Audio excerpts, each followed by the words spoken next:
La polaire, en parapente, elle n'est pas calculée. Donc elle n'est pas calculée, mais elle est mesurée. C'est-à-dire qu'on va faire, enfin, on construit un nouveau parapente tout neuf.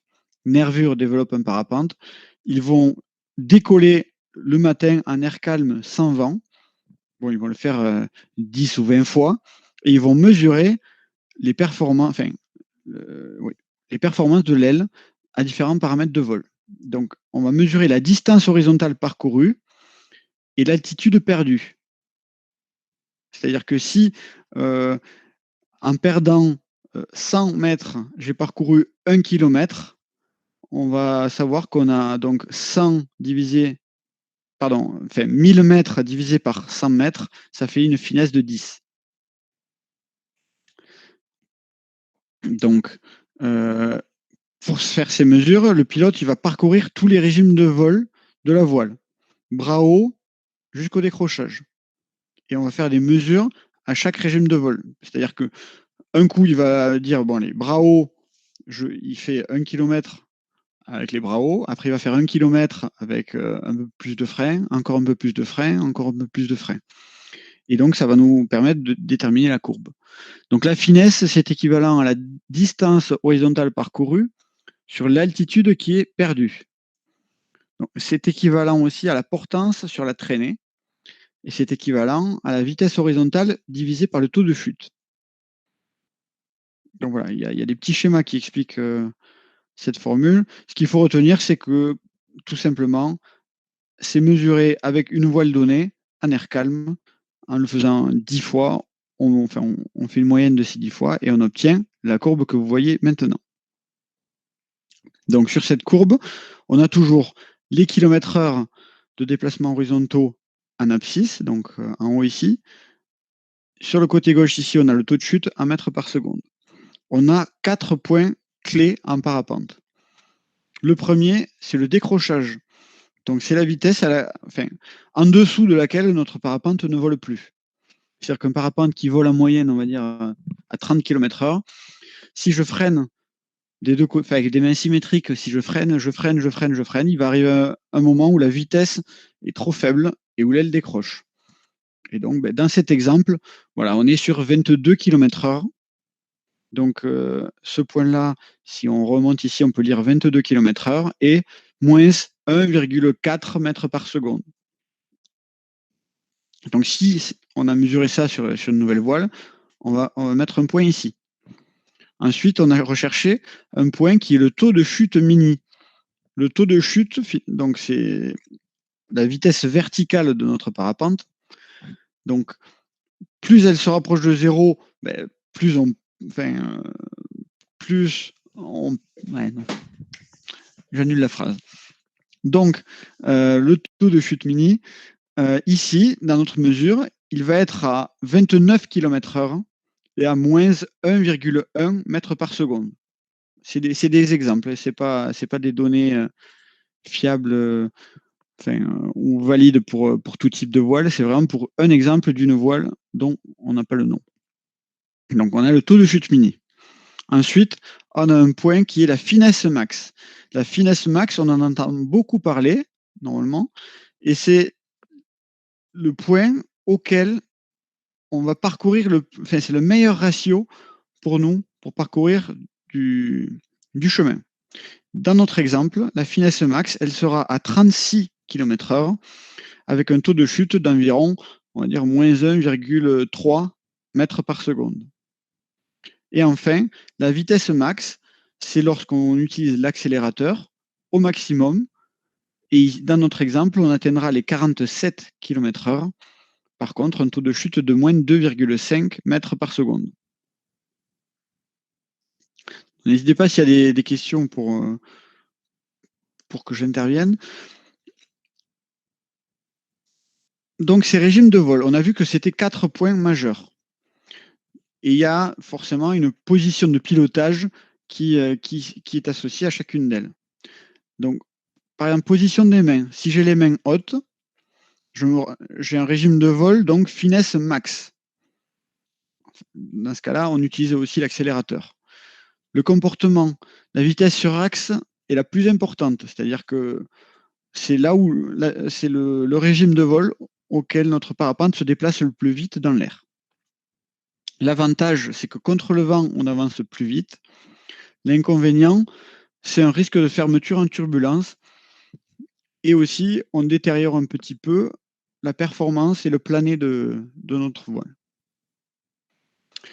Si on a un régime de vol avec les mains au niveau des oreilles, donc c'est-à-dire qu'on n'a pas les mains tout à fait en haut à la poulie, mais on a les mains au niveau des oreilles avec juste la garde qui est en tension, on est à finesse max. Donc finesse max, main aux oreilles, c'est le point où on aura une distance parcourue la plus importante comparé aux autres régimes de vol. C'est-à-dire que si je décolle au décollage basse et que je vais tout droit jusqu'à atterrir, si je suis à vitesse max, je vais aller moins loin que si je suis à finesse max. Finesse max, c'est le régime de vol qui va me faire aller le plus loin. Alors ça, c'est avec une voile donnée, mais qui représente quand même 95% des voiles aujourd'hui. Donc l'avantage, c'est que sans vent, c'est la condition où on va le plus loin. Et aussi, la voile est relativement stable. Alors Laurent, je ne sais pas si tu nous parles, mais quand tu as le micro coupé, je te propose d'écrire à la limite parce qu'on ne t'entend pas, Laurent. Alors, question. Pourquoi fait-on souvent les traversées avec accélérateur? Eh bien, c'est une très bonne question, Thibaut. Je finis les 4 régimes de vol et je réponds à ta question. Si on a les mains au niveau du maillon, on se rapproche du taux de chute mini. Le taux de chute mini, c'est la vitesse verticale la plus faible. Donc, c'est la vitesse à laquelle on tombe le moins vite du ciel. Donc, on descend moins vite. Par contre, dans l'air, on se déplace aussi beaucoup moins vite.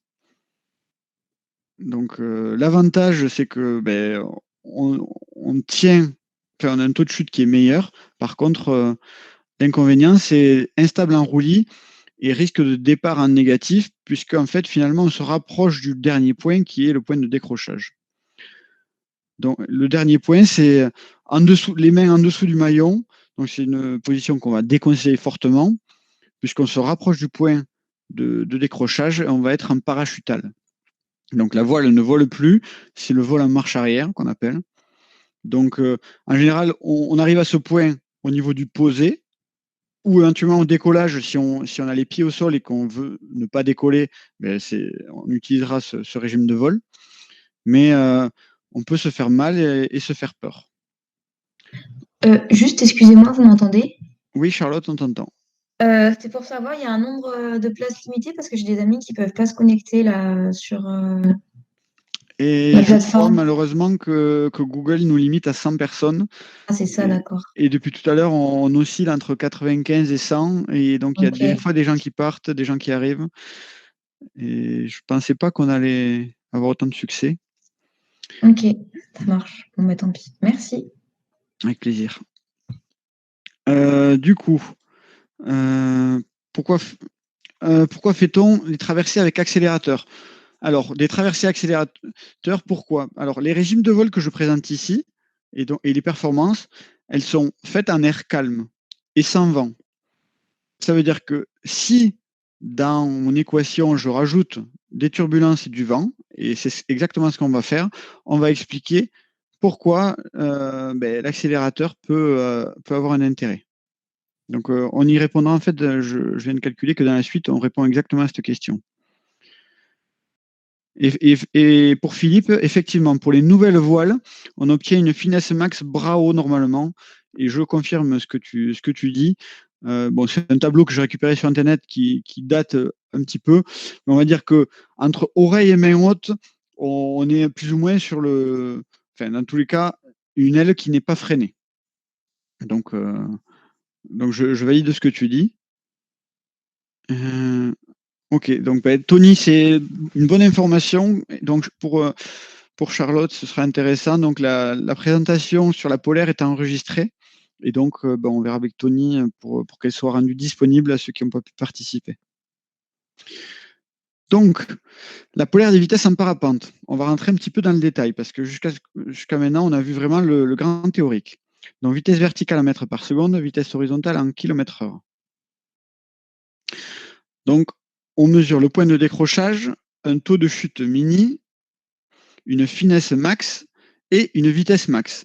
Donc, toutes les voiles, quelle que soit la marque, le modèle, la taille, la couleur, elle aura ces 4 points caractéristiques. Ils auront des positions différentes sur ce schéma, mais voilà, moi j'ai fait un exemple et donc j'ai tracé la polaire. La polaire, donc finalement, c'est le trait rouge qui relie ces points. Donc ce sont les 4 points caractéristiques. Les finesses associées. Et en fait, la finesse, elle se trace donc sur une polaire, elle se trace en partant du point d'origine, donc le point 0, et donc avec une règle, c'est une droite, c'est un trait droit, en passant par chaque point. Et donc, ça nous donne le plané que l'on aura. Donc, ce qu'on peut voir, c'est qu'à la vitesse de décrochage, ou juste avant, à la parachutale, on a une faible vitesse, un taux de chute qui n'est pas bon, et donc le plané va être mauvais. Si maintenant, je trace la finesse au taux de chute mini, donc je pars du point d'origine et je passe par le point du taux de chute mini, et donc j'obtiens cette droite-là. Maintenant, quand je trace la finesse max, donc en partant de l'origine et en passant par le point de finesse max, ce qu'on observe, c'est que malgré le fait que mon taux de chute soit meilleur au point de taux de chute mini, étant donné que ma vitesse de déplacement horizontale n'est pas rentable, finalement, c'est le point de finesse max qui nous donnera, vous l'aurez deviné, la finesse maximum. Donc, on peut le vérifier grâce à ce schéma. Enfin, je rajoute la droite de finesse, enfin de vitesse max. Enfin, c'est la finesse à la vitesse max. Donc, c'est la finesse que j'aurai si en air calme, je décolle, je mets le barreau à fond, les bras hauts, mais je suivrai cette trajectoire. Donc, voilà, selon les voiles, il y a plus ou moins d'écart entre ces différentes finesses. Et on va le voir. Donc, impact des différents paramètres, donc de l'aile, du PTV, donc du poids total volant, et du pilotage. Donc, un modèle, une voile. Ça, c'est ce qu'on a dit. Bon, j'ai dessiné à main levée pour une epsilon, donc pour une aile plutôt orientée débutant, on va dire. On va dire que la polaire, elle aura certainement une forme comme ceci. Une autre voile, j'ai mis une aile de compétition, par exemple, une Enzo 3, elle va avoir cette forme-là. C'est-à-dire que on va pas avoir de grandes différences au niveau du point de décrochage. Au niveau du taux de chute mini, la différence, ça ne va pas être énorme. En revanche, les vrais écarts, ils sont dans cette partie-là. C'est-à-dire entre la position main haute et accélérée. C'est vraiment dans cette phase-là que les ailes école et les ailes performance ont des écarts. Une aile de compétition, elle va aller plus vite tout en descendant moins, avec un meilleur taux de chute. Alors qu'une aile école ou débutant, une fois qu'on a accéléré à fond, on va vite dégrader les performances et notamment le taux de chute. Donc voilà, c'est vraiment ce que je voulais mettre en évidence ici, c'est la différence entre une voile école et une voile performante. La différence liée au PTV, donc le poids total volant. Monsieur A a une voile et on va dire qu'il la charge au milieu du PTV, c'est-à-dire une aile qui est, on va dire, 70-90 pour faire du classique, donc qui admet de 70 kg à 90 kg. Si je la vole à 80 kg, je suis au milieu du PTV, j'aurai 7 polaires. Si je la prête à mon ami qui a un PTV de 90 kg, alors là, vous remarquerez que la forme de la polaire est identique, mais la polaire, elle glisse donc le long de la finesse max et elle se déplace vers la droite. Ce que l'on peut en conclure ici, c'est que si c'est la même voile, mais volée par deux personnes différentes, la personne qui sera la plus lourde, elle va aller un peu plus vite. On le voit très bien hein, sur la vitesse max. Par contre, elle va aussi avoir un taux de chute qui est moins bon. Et on le voit aussi, les points de la courbe jaune sont légèrement en dessous de ceux de la courbe rouge. Donc la voile, elle va avoir la même polaire, mais par contre, elle aura des performances différentes, si je peux dire. Enfin, des comportements, des vitesses et des taux de chute différents. Au contraire, si je la prête à quelqu'un de plus léger, qui va la voler à 70 kg de PTV, eh bien, on va faire glisser cette même polaire sur la droite de finesse max, on va la faire glisser vers la gauche. Et donc, on va perdre en vitesse, mais on va améliorer le taux de chute. Donc, il n'y a pas de bonne ou de mauvaise recette. Dans tous les cas, ce qui est important, c'est d'être dans le PTV. Après, certaines personnes apprécieront d'être plutôt en haut de PTV pour se rapprocher des vitesses élevées. Certaines personnes préféreront le bas de fourchette pour exploiter au mieux les conditions faibles. Puisque, bon, ce qu'on peut voir ici, c'est que dans un thermique qui monterait à 1 mètre par seconde, ben, celui qui a l'aile et qui est léger, donc qui est sur la courbe verte, il va monter, et les deux autres vont descendre. Donc, il y a aussi ces paramètres-là à prendre en compte. Donc, la finesse max est identique. C'est ce qu'il faudra retenir. L'impact du vent. Et donc là, c'est intéressant parce que on va faire le lien direct entre la polaire d'une voile, les conditions et ce que peut faire le pilote. Puisque jusqu'à maintenant, on était quand même sur du basique, sur quelque chose de très théorique, mais on va se rapprocher de quelles sont les actions pilotes qui peuvent nous aider. Donc, l'impact du vent, si on simule ici qu'on a 20 km/h de vent de face. D'accord? Donc, si j'ai 20 km/h de vent de face, on va tracer les finesses, mais en mettant un point d'origine à 20 km/h. Donc 20 km/h de vent de face, les droites elles vont partir de là. Et on va pouvoir observer, donc on retrace toutes les finesses et on peut observer plusieurs choses. C'est-à-dire que si je suis le pilote et que je suis très freiné, c'est-à-dire que je suis par exemple voilà, en parachutal, ben, je vais même plus avancer, mais je vais reculer par rapport au sol. En revanche, pour les trois autres points qui nous concernent, on peut observer que dans du vent de face, la position finesse max n'est finalement plus la plus rentable. La plus rentable, donc c'est la courbe qui nous amène le meilleur plané, ce sera celle qui a la vitesse maximum. Donc dans un cas, alors là je fais le cas précis où on aurait 20 km/h de face stable, etc. Mais si c'était le cas, le pilote qui va accélérer, il va avoir un meilleur rendement que celui qui a finesse max et encore un meilleur rendement que celui qui a taux de chute mini. Et voilà, ce graphique, il met ça en évidence. Donc, la conclusion, voler accéléré, oula, c'est pas très, pour avancer. Ensuite, l'impact du vent si on a 10 km/h de vent arrière. Donc, je fais mon tour de bocal, j'ai 10 km/h de vent arrière, quel sera le meilleur régime de vol pour moi? Pour le voir, on va placer l'origine à moins 10 km/h ici. On va tracer les mêmes droites qui nous donnent les finesses et on va observer plusieurs choses. Notamment que ben, dans ce cas de figure, la vitesse d'accélérer au maximum, c'est pas le meilleur rendement pour notre parapente. Ici, on va vraiment être très proche des finesses max ou taux de chute mini. Donc, c'est-à-dire que ça va être les mains soit les mains hautes ou légèrement au contact de l'aile, puisque finalement, le vent va nous pousser. Donc, au niveau du déplacement horizontal, on aura un très bon rendement. Et donc, on va chercher à améliorer le taux de chute dans ce cas-là. C'est plus ou moins l'inverse par rapport au vent de face. Donc, rien ne sert de voler vite quand on est poussé par le vent. C'est ce qu'il faut retenir. Impact d'une ascendance maintenant. Si on a un air ascendant de 1,5 mètres par seconde, donc ce qui est plutôt classique, Donc, on va positionner notre origine, au lieu de le positionner à 0, on va la positionner à moins 1,5 mètres par seconde. On va ensuite tracer les finesses. Qu'est-ce qu'on va observer?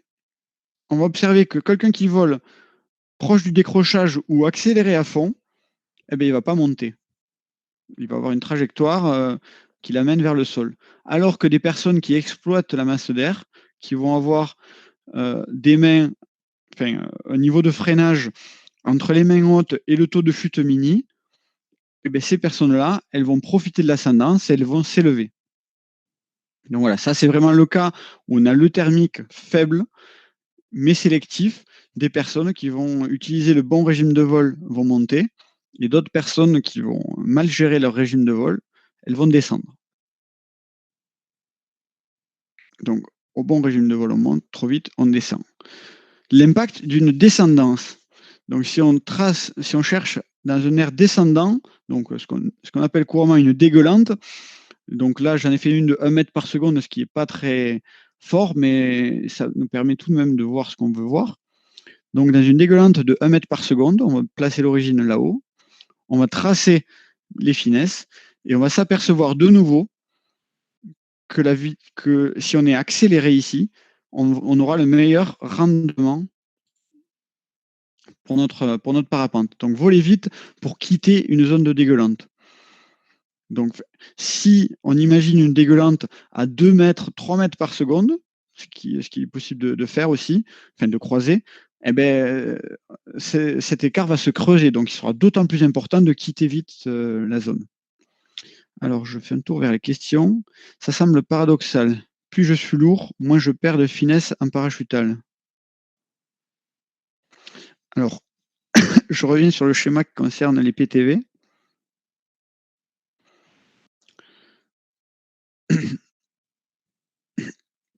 Alors, là, au niveau de la parachutale et du point de décrochage, on va pas parler de finesse parce que ça nous ferait penser à de la performance. En revanche, ce qu'on va pouvoir identifier, c'est que quelqu'un de lourd, il va décrocher à une vitesse plus élevée. C'est-à-dire que si on regardait un GPS, monsieur 90 kg va décrocher à 25, quand monsieur 80 ou 70 kg, à 20, ils vont encore voler. La finesse max correspond à la finesse de la voile indiquée lors de son achat. Alors là, c'est compliqué de répondre à cette question.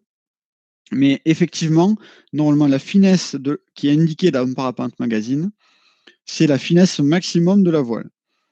Après, pour avoir discuté avec pas mal de fabricants, si tu as une voile qui obtient ce qui est marqué dans Parapente Mag, tu as eu de la chance.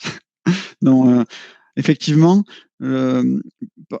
lors des essais de voile, ils font de nombreuses mesures, ils le répètent X fois, ils font une moyenne, et la finesse max, c'est effectivement la finesse de la voile indiquée lors de son achat, mais il ne faut pas trop se focaliser sur cette finesse. Effectivement, pour garder une marge de sécurité, on le prend avec des pincettes, on va dire. Il y a quelqu'un qui met un commentaire d'enlever 0,5 points de finesse. Je suis assez d'accord. Et sinon, pour répondre à ta question, c'est oui. Donc, les conclusions par rapport à tout ce qu'on vient de voir. Donc, connaître la polaire, c'est être en sécurité.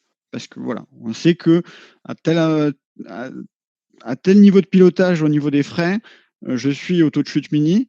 En dessous, je vais me rapprocher de la parachutale et au-delà, je vais être en décrochage. Donc ça, je vais insister là-dessus. On ne va jamais jouer près du point de décrochage.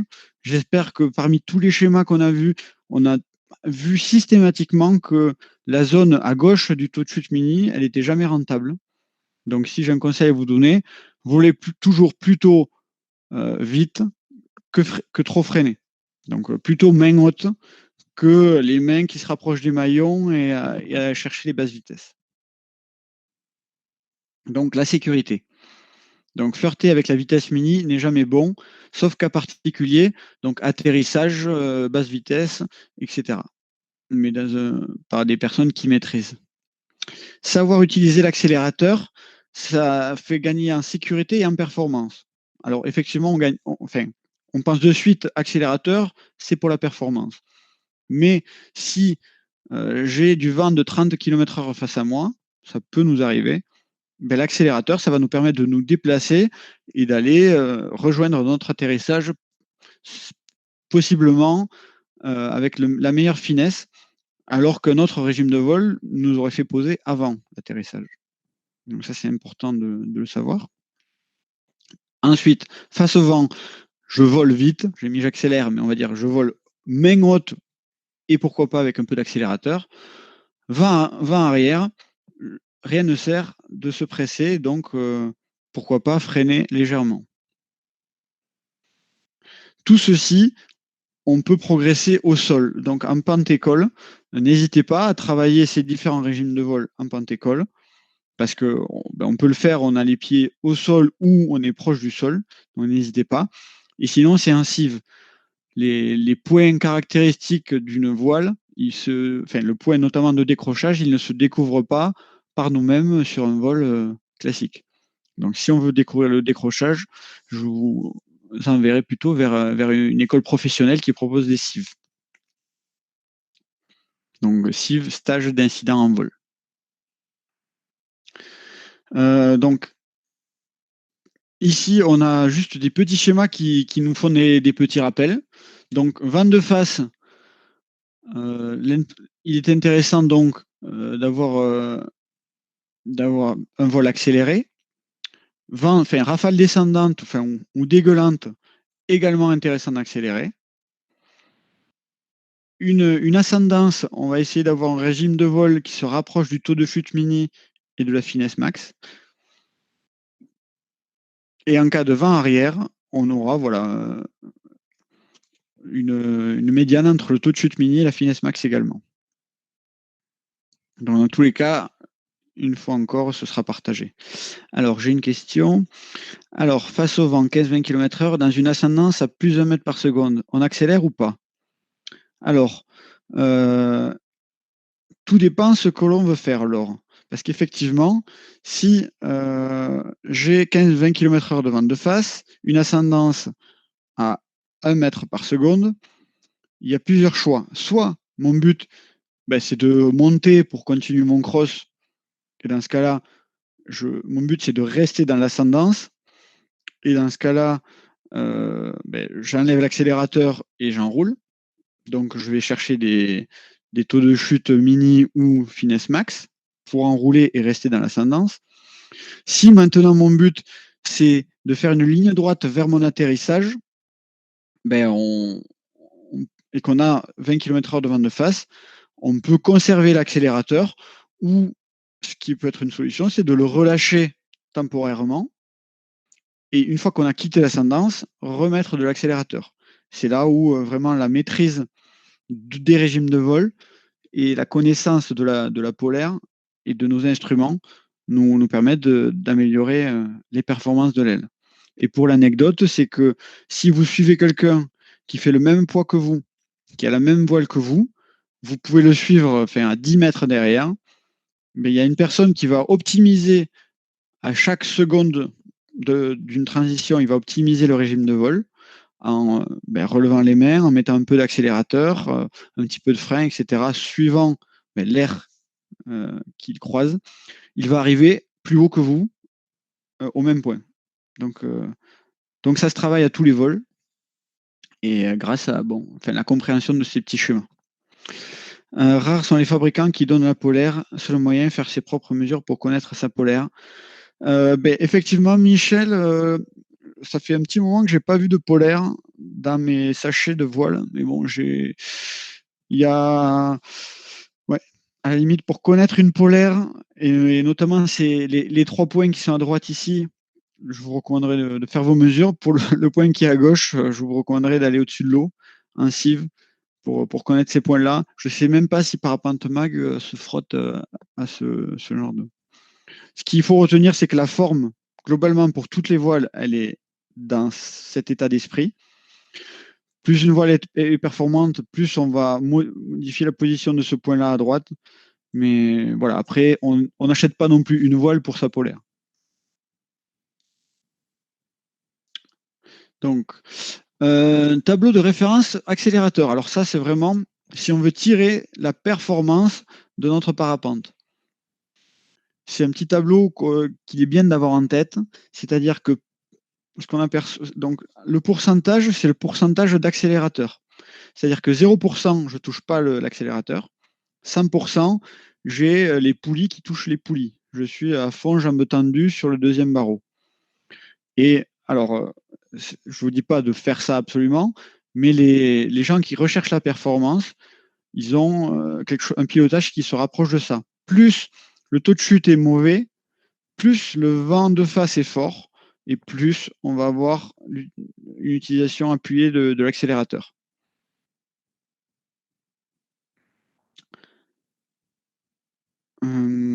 Ok, donc tout simplement, si j'ai 10 km/h de vent de face, mais que je suis à moins 1 mètre par seconde, il n'est pas indispensable d'accélérer. En revanche, dès qu'on va rencontrer des vents de face forts, quel que soit le taux de chute, on va être obligé d'accélérer, tout simplement parce que sinon on ne va pas avancer par rapport au sol. Donc voilà, bon, ça c'est juste pour ceux qui sont intéressés de le regarder à froid.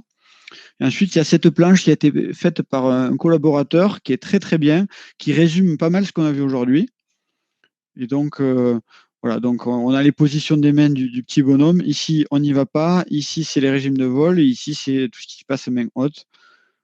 La petite conversion, si jamais vous êtes intéressé pour calculer votre propre finesse, avec une mesure GPS sur un vol en air calme, je répète, vous pourrez éventuellement calculer, enfin, mesurer et puis passer par le calcul pour obtenir votre vitesse de votre voile. Du coup, là, on a vu l'intégralité de la présentation sur la polaire.